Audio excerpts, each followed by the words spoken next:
Hello and welcome to my latest video verse, as it were. And what I'm going to share with you now is a verse summary that I did for a 2018 workplace culture event hosted by the Conference Board of Canada. I came across this in the Culture Bards archive today, and I haven't really read through it. I just thought, hey, you know what, let's just see how this plays out. Like I say, this is from a 2018 event at the end of a culture conference. So here we go. We came here to learn about culture and change, and speakers, we've heard quite the range. I've sat through and listened to every word, and attempting a summary seems absurd. But here we go. I'll try and do it in verse. I hope you don't find this too perverse and agree at the end I could have done worse. And I'm sure you'll find there's a lot I left out, but here are 6 things I think this event was about. 1, what is culture anyway? Some say culture is how we do things around here. For others, it's values. For some, it's not clear. Others put engagement top of the list, but I get this feeling there's something they've missed. What if we talked of relationships instead? Because they're important. They're the cultural thread. Did you know that company means breaking bread? I think this is true. It's more than a hunch. Shake hands, fist bump, hug, avoid sad desk lunch. As a leader, you have to show that you care. Otherwise, your employees could just work anywhere. Let people bring their whole selves to work. Having to put up a mask on every day drives people berserk. Let people know you have their back, or else trust they'll surely lack. Ask people what their bond is, what makes them proud. Let people speak up, clear and loud. 2, disruption, the new normal. We live in an age of constant disruption. This is the new normal. It's not an interruption. So learn from the disruptors new and old, because even 100-year-old companies can be bold. Their cultures built on purpose are worth their weight in gold. Without purpose, you're competing with a blindfold. With it, your potential is untold. Because there's a simple truth worth restating. Change is changing. It's accelerating. But it's also becoming more complex, a situation leaving us all perplexed. So to counteract its effects, make simplicity your apex. So the companies that disrupt best don't just have purpose, they are obsessed. You're right to be scared, be paranoid. Maybe you'll be replaced by an android. So be an active participant, not the elf on the shelf. Don't just disrupt others, disrupt yourself.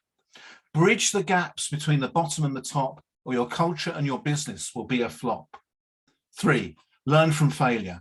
Accept at times you're going to fail. It's not a disaster. It's not beyond the pale. Minimize risk through prototyping. So something didn't work. Stop scriping and sniping. Make a space where people can create and learn. Don't let perfection be your prime concern. Don't get it perfect, get it done. And while you're at it, have some fun. Too many people fear they might fail, and so their careers they will derail. Don't turn failure into a career coffin nail. Make it instead the wind in your sail. So failing fast is really fine, but I don't recommend doing it all the time. And when you succeed, make sure you celebrate. Let the people know they're succeeding. It'll make them feel great. 4, give people time. It's ironic, really, but to win this race, you have to pause, give your people some space. Stop trying to think as fast as the world as it spins. Slow your thinking down if you want to win. Let them reflect on who they are, where they're going. Yes, to get there faster, just try slowing. So pause for a moment. Stop working hell for a leather. Ask yourself, is that a high-speed connection or is it a tether? And when the environment is most demanding, that's the time to try a bit of peace, love, and understanding. 5, leadership. Because as a leader doesn't mean you have all the answers. That's like staging Swan Lake, and you're going to be every dancer. Consult with your people, give them a voice. Culture can't be imposed, it must be a choice. Listen to everyone, they're a source of power. You can't change culture from an ivory tower. Leaders need to be vulnerable, need to be brave, be transparent with people. It's trust that they crave. Then give them a vision of the promised land, guide them there. Hold out your hand. And don't commit this culture crime, saying people are important, but not investing the time. 6, diversity. Create a culture where everyone has a part. Diversity is not a program, it comes from the heart. It's not rainbows and ponies, it's not fluff. Diversity is serious stuff. Diversity isn't a problem, it's the solution. Unconscious bias is the pollution. Racism hasn't gone away. It's not history. It's here today. But the conversation must be changed, absolutely transformed, not just rearranged.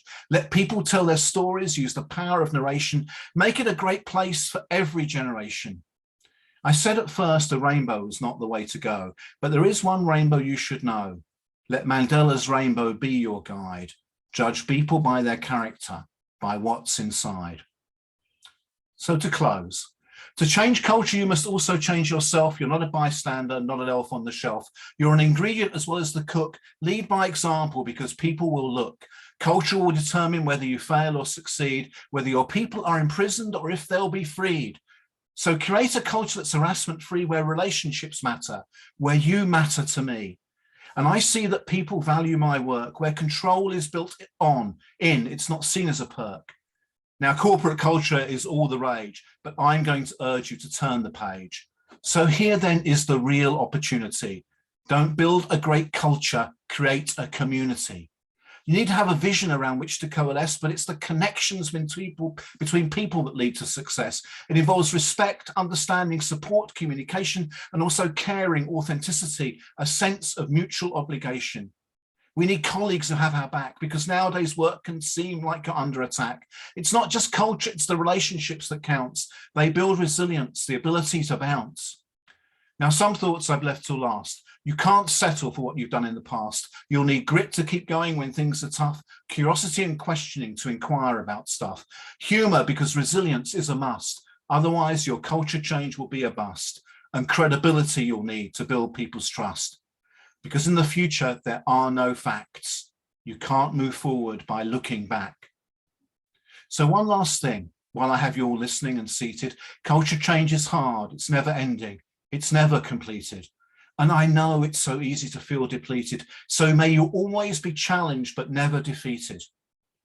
I opened this conference by saying I believed in face-to-face.